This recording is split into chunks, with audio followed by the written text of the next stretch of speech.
Mesdames et messieurs, imaginez un instant et mettez-vous dans la peau d'une personne née dans un village sans électricité, sans école et sans hôpital. Vos parents sont paysans. Dites-moi, votre situation, est-ce vraiment de votre faute? Est-ce que c'est votre destin?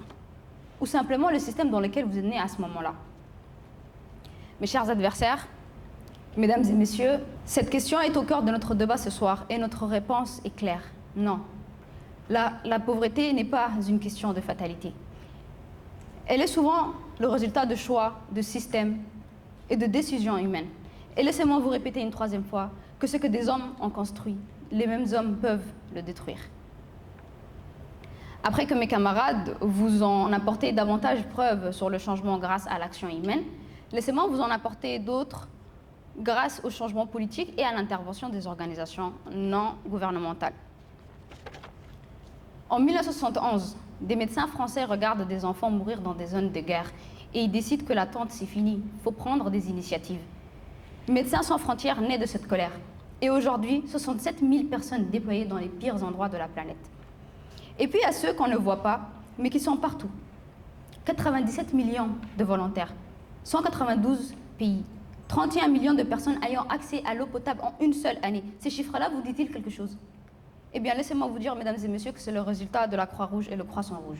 Guerre, famine, séisme, épidémie, ils sont là, partout. Non pas parce qu'un gouvernement les a envoyés, mais parce qu'ils ont décidé de ne pas regarder ailleurs. Deux organisations, deux terrains, mais une seule vérité commune. On n'a pas besoin d'attendre les États pour changer les choses. Tout cela est bien beau, mais une ONG ne fait pas de loi. Et c'est exactement là que l'État n'a pas d'excuses. Chaque année de scolarisation supplémentaire augmente le revenu d'un individu de 8 à 10%.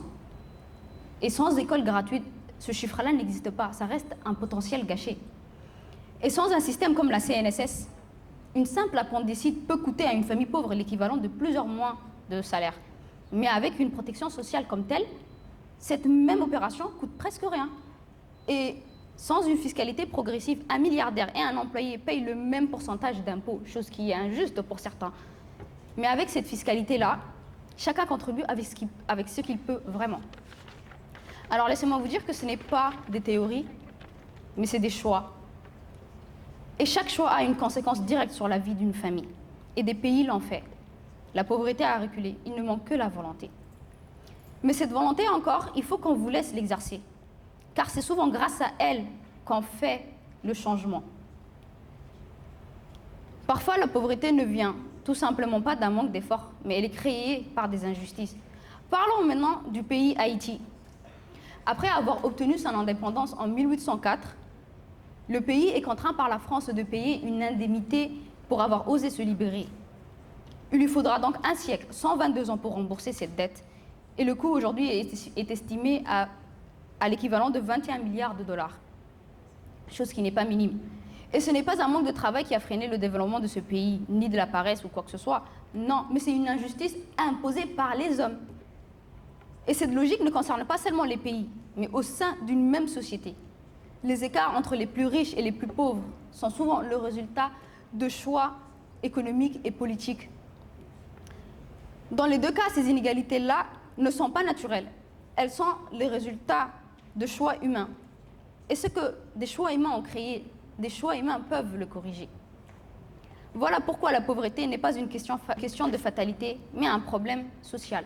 Alors oui, la route elle est très longue, mais permettez-moi de vous poser cette question finale. Si la pauvreté était vraiment une fatalité, pourquoi autant d'hommes et de femmes se battent chaque jour pour l'éradiquer? On ne se bat pas contre l'inévitable malheureusement, on se bat contre les injustices. Et la pauvreté est un défi à relever. Et l'humanité, quand elle décide vraiment, elle relève ces défis. Alors, vous dites qu'un individu qui est né dans une famille remplie d'obstacles, alors qu'un autre trouve des facilités tout au long de son passage de sa vie, expliquez-moi, est-ce que les obstacles sont des réelles barrières ou juste des défis à relever, comme je vous l'ai dit? Merci pour votre attention, chers collègues.